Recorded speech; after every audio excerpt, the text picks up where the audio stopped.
bold belonging.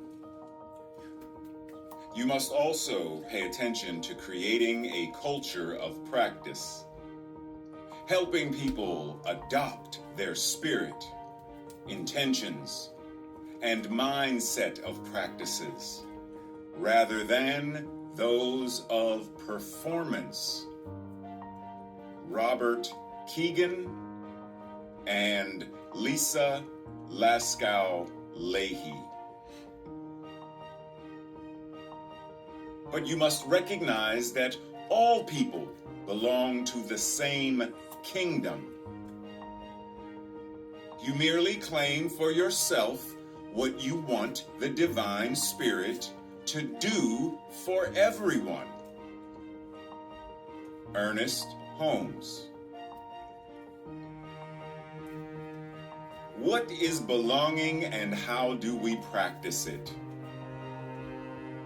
In our polarized culture and society, it is easy to identify who we see as us and them and those people.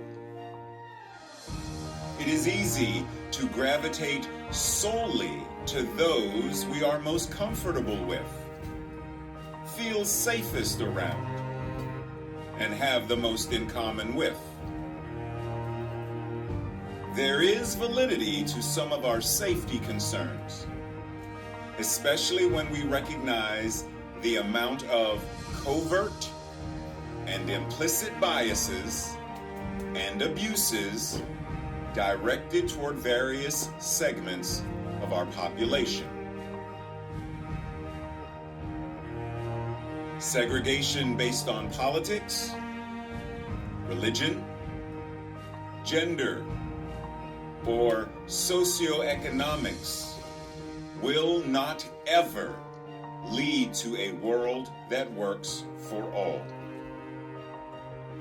So the practice of bold belonging is the practice of finding and creating connections.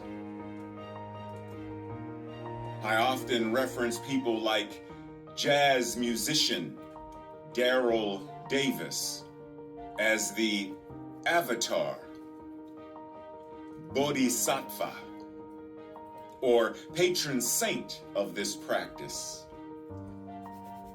This black man found a way through the muck and mire of racist consciousness to converse with and become friends with Ku Klux Klan members. As a result, these Klansmen renounced their Klan affiliation in favor of their friendship with Davis. I am not suggesting we all do what Davis does. Not all of us have that as our call. However, all of us are called. Each of us can do something to build the bridges of relationships.